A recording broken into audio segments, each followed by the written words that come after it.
আসসালামু আলাইকুম viewers, welcome back to my channel. তো আবারও চলে এলাম ভিউয়ার্স আরও একটা মজার রেসিপি নিয়ে শেয়ার করতে। আর আজকে আমি খুবই মজার হেলদি একটা সবজি রেসিপি শেয়ার করব।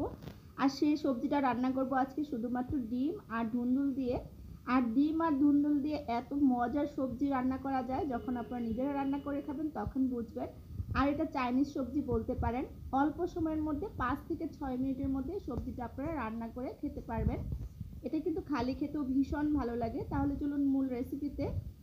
তো ধুন্দুলের সবজি রান্না করার জন্য এখানে হাফ কেজি পরিমাণ ধুন্দুল আমি আগে থেকে ধুয়ে পরিষ্কার করে নিয়েছি। আর এখন খোসাগুলো ছাড়িয়ে নিচ্ছি। আর এই ধুন্দুলগুলো কিন্তু একদম কচি ছিল। তো অবশ্যই কিন্তু এই সবজিটা রান্না করার ক্ষেত্রে একদম কচি দেখে বেছে বেছে ধুন্দুল নিতে চেষ্টা করবেন, তাহলে কিন্তু সবজিটা অনেক বেশি ভালো লাগবে খেতে। আর ধুন্দুল দিয়ে আর ডিম দিয়ে যে এত মজার চাইনিজ সবজি রান্না করা যায়, যখন আপনারা নিজেরা রান্না করে খাবেন তখন বুঝবেন। আমার কাছে তো ভীষণ ভালো লেগেছে। আর এটা খালি খেতেও ভীষণ ভালো লাগে। তো সবগুলো খোসায় আমি খুব সুন্দর করে ছাড়িয়ে নিব। আমার রেসিপিটা ভালো লাগলে বেশি বেশি করে ফ্রেন্ডস ফ্যামিলির সাথে শেয়ার করে দিবেন আর কমেন্টস করে জানাবেন। আপনাদের সুন্দর সুন্দর কমেন্টস আমার কাজে অনুপ্রেরণা যোগায়।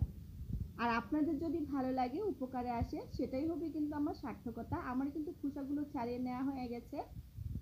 আমি ধুন্দুলগুলো কেটে নিচ্ছি। আর কিভাবে কেটে নিচ্ছি কিউব করে করে আপনারা দেখে বুঝতে পারছেন। তো সবগুলো ধুন্দুলি আমি ঠিক একইভাবে কিউব করে করে কেটে নিব। আর ধুন্দুল সবজিটা কিন্তু রান্না করতে এমনিতেই সময় কম লাগে, আর চাইনিজ রান্নার ক্ষেত্রে কিন্তু আরও বেশি সময় কম লাগে। কারণ পুরো সময় যতক্ষণ রান্না করবেন সেটা কিন্তু চুলার জালটা একদম বাড়িয়ে রান্না করা লাগে। তো আমার কিন্তু সবজিগুলো কাটা হয়ে গেছে। আর এখানে আমি কয়েকটা কাঁচামরিচ কিউব করে কেটে নিয়েছি। আর এটা দেখুন, পেঁয়াজ নিয়ে নিয়েছি 4টার মতো। আর আমি এরকম কিউব করে নিয়ে নিয়েছি পেঁয়াজগুলো। তো অবশ্যই পেঁয়াজগুলো কিন্তু এরকম কিউব করে নেবেন। আর এখন আমি 2টা ডিম ভেঙে নিব একটা বাটিতে। তো 2টা ডিম আমি ভেঙে নিয়েছি। অল্প একটু দিয়ে দিলাম এখানে আমি গোলমরিচের গুঁড়ো, আর অল্প একটু লবণ দিয়ে ডিমটা খুব সুন্দর করে ফেটিয়ে নিব। তো ডিমটা খুব ভালোভাবে ফেটিয়ে নিয়ে তারপর ডিমটা ভেজে নেবেন। আর এই ডিম আর ধুন্দুল দিয়ে এই সবজিটা এতটা মজার হয়। তো এখন চলে এলাম আমি সরাসরি চুলাতে, প্যান বসিয়ে তেল দিয়ে দিলাম। কড়াইটা গরম হওয়ার পর এখন ফেটিয়ে রাখা ডিমটা আমি দিয়ে দিব। তো ডিমটা আমি ভেজে নিব। ডিমটা কিন্তু ভাঙা ভাঙা করে ঝুরি ঝুরি করে ভাজতে হবে। তো আপনারা চাইলে আস্ত ভেজে তারপর কিন্তু কুচি কুচি করে কেটে নিতে পারবেন, অথবা আমার মতো এভাবে ঝুরি ঝুরি করেও ভেজে নিতে পারবেন। আর এভাবে করে নিলে সময় কিন্তু কম লাগে। তো আমার ডিম ভেজে নেওয়া হয়ে গেছে। এগুলো আমি এখন একটা বাটিতে উঠিয়ে নিব।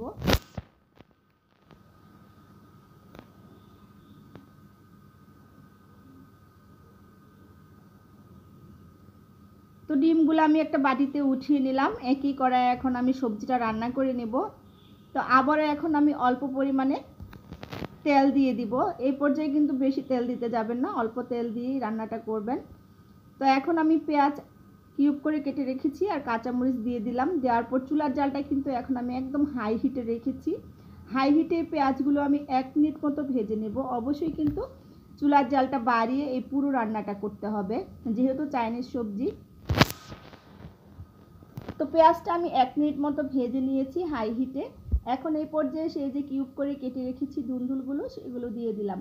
ধুন্দুলটা দেওয়ার পর অল্প একটু গোলমরিচ গুঁড়ো, অল্প একটু লবণ দিয়ে দিলাম। লবণটা আপনারা বুঝে দিবেন, যেহেতু আমি এই সবজিতে সয়া সস ব্যবহার করব, সেজন্য লবণ অল্প একটু দিয়ে দিয়েছি। তো অনবরত নেড়ে চেড়ে কিন্তু এই সবজিটা রান্না করতে হবে, যেহেতু আমি চুলার জালটা বাড়িয়ে রান্না করব। তো 1-2 মিনিটের মতো আমি এগুলো রান্না করে নিয়েছি। এ পর্যায়ে এখন আমি দিয়ে দিচ্ছি সয়া সস। এখানে আমি 1 চা চামচের মতো সয়া সস দিয়ে দিলাম। আর এখন আমি দিয়ে দিব 1 চা চামচ পরিমাণ টমেটো সস। ধুন্দুল কিন্তু একদম রান্না করার পর অল্প হয়ে যায়, সেজন্য বুঝে দিবেন। টমেটো সস আর সয়া সসটা অবশ্যই 1 চামচ করে দিবেন, এর থেকে বেশি দেওয়ার প্রয়োজন নেই। তো অনবরত নেড়ে চেড়ে এখন আমি আরও 2 মিনিটের মতো রান্না করে নিব।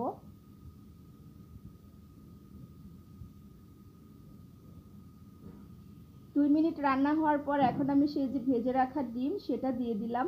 ডিমটা দেওয়ার পর অনবরত নেড়ে চেড়ে দিচ্ছি আমি। অবশ্যই কিন্তু এভাবে নেড়ে চেড়ে পুরোটা সময় ধরে এই সবজিটা রান্না করবেন। আর কোনোভাবেই কিন্তু বেশি সিদ্ধ করবে না, তাহলে এই সবজিটা খেতে ভালো লাগবে না।